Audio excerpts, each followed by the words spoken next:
Capítulo 5. O desejo de ser bom.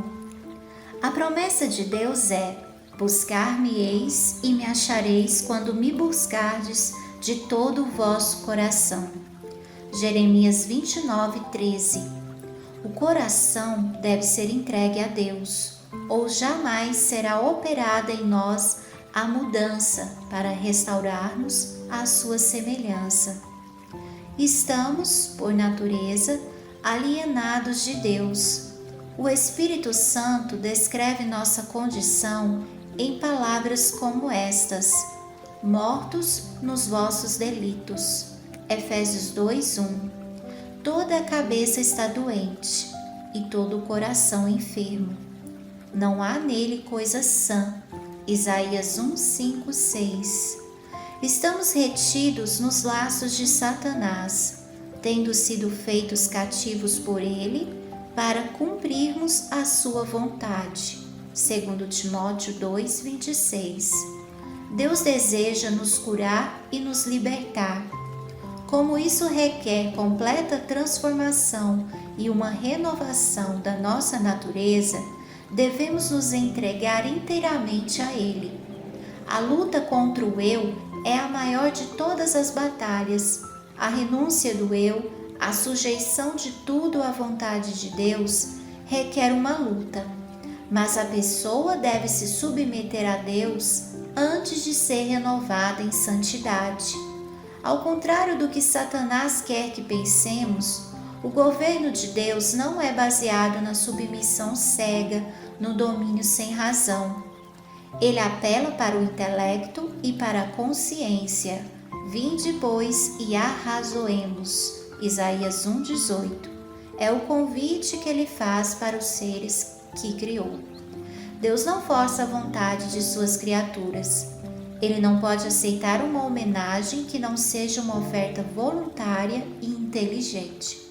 Uma submissão meramente forçada não permitiria o desenvolvimento da mente e do caráter. Transformaria o homem em máquina. Não é esse o propósito do Criador. Ele deseja que o homem, a obra-prima do seu poder criador, alcance o mais elevado desenvolvimento. Diante de nós estão as maiores bênçãos que, através de sua graça, Ele quer nos outorgar. Ele nos convida a entregar-nos a Ele, a fim de que possa cumprir em nós sua vontade. Resta-nos escolher se queremos ficar livres da escravidão do pecado para partilhar da gloriosa liberdade dos filhos de Deus. Entregando-nos a Deus, temos necessariamente que renunciar a tudo que nos separa dele. Por isso ele diz: todo aquele que dentre vós não renuncia a tudo quanto tem, não pode ser meu discípulo. Lucas 14:33. Tudo que afasta o nosso coração de Deus deve ser abandonado. O dinheiro é o ídolo de muitos. O amor ao dinheiro e o desejo de possuir riquezas são a corrente de ouro que os prende a Satanás. Há outros que idolatram a fama e a honra humana. A vida de comodidade egoísta e sem responsabilidades também funciona como ídolo para outras pessoas. Mas essas amarras que escravizam devem ser cortadas. Não podemos ser metade do Senhor e metade do mundo. Não somos filhos de Deus a menos que sejamos completa e inteiramente. Existem aqueles que dizem servir a Deus, embora se apoiem nos próprios esforços para obedecer à sua lei, formar um caráter perfeito e conseguir a salvação. Sem uma intuição profunda do amor de Deus para mover esses corações, buscam cumprir os deveres da vida cristã como se isso fosse uma exigência de Deus para alcançar o céu. Uma religião assim não tem valor. Quando Cristo habita no coração, a pessoa se sente tão repleta de seu amor e da alegria da comunhão com Ele, que se torna cada vez mais apegada a Ele. Ao contemplá-lo, o próprio eu é esquecido. O amor a Cristo é a motivação certa para a ação. Os que sentem o amor de Deus não perguntam qual é o mínimo que podem fazer para cumprir os requerimentos de Deus. Não perguntam qual é a norma mais baixa, mas o seu desejo é andar em total harmonia com a vontade do Redentor. Com sinceridade, renunciam a tudo e manifestam um interesse proporcional ao valor do objeto que buscam.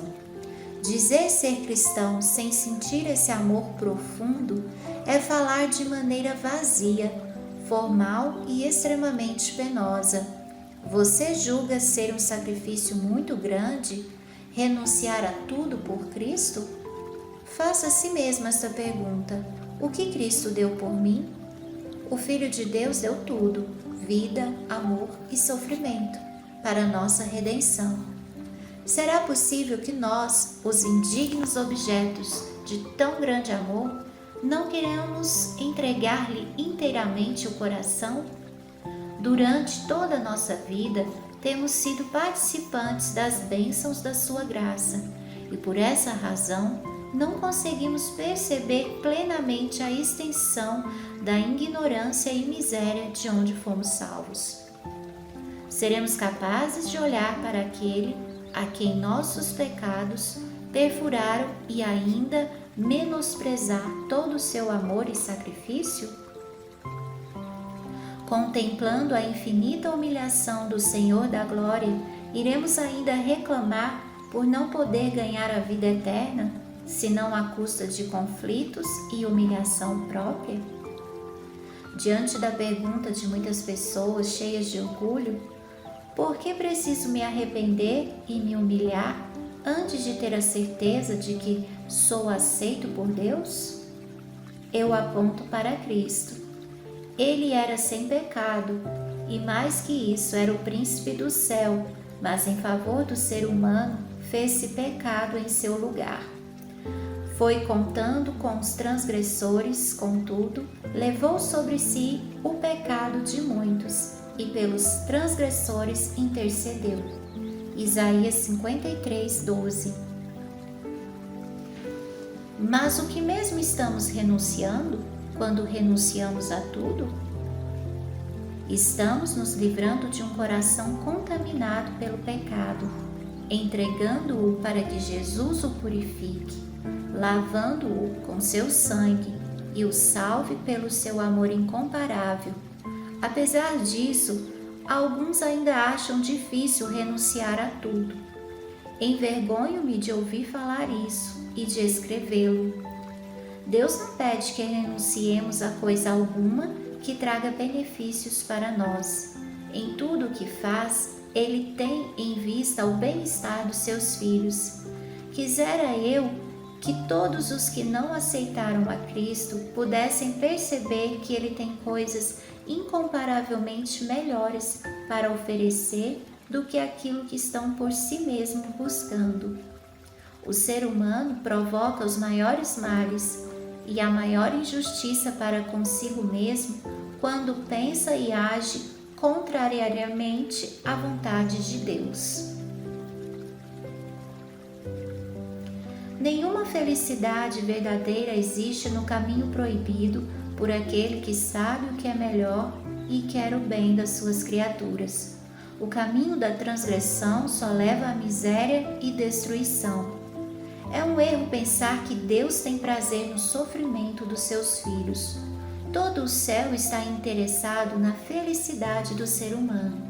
Nosso Pai Celestial não impede que qualquer de suas criaturas experimente momentos de alegria. O que Deus pede é que sejam evitadas as concessões que podem trazer sofrimento e decepções e podem fechar a porta da felicidade e do céu. O Redentor do mundo aceita as pessoas como são, com todas as suas necessidades, imperfeições e fraquezas. Ele não só purifica do pecado e concede redenção pelo seu sangue, como também satisfaz aos anseios do coração daqueles que consentem em carregar o seu fardo e tomar o seu jugo. Seu propósito é dar paz e descanso a todos os que vão a Ele em busca de pão da vida. Ele requer apenas que cumpramos os deveres que nos guiarão às alturas da bem-aventurança, as quais os desobedientes jamais poderão alcançar. A verdadeira felicidade é ter Cristo, a esperança de glória no coração. Muitos perguntam: como devo fazer a entrega do próprio eu a Deus? Você deseja entregar-se a Ele, mas não tem força moral. É escravo da dúvida e controlado pelos hábitos da sua vida de pecado. Suas promessas e resoluções são como palavras escritas na areia.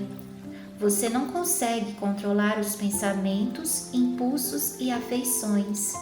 O conhecimento das suas promessas não cumpridas e dos votos violados enfraquece sua confiança na própria sinceridade, fazendo que você pense que Deus não pode aceitá-lo.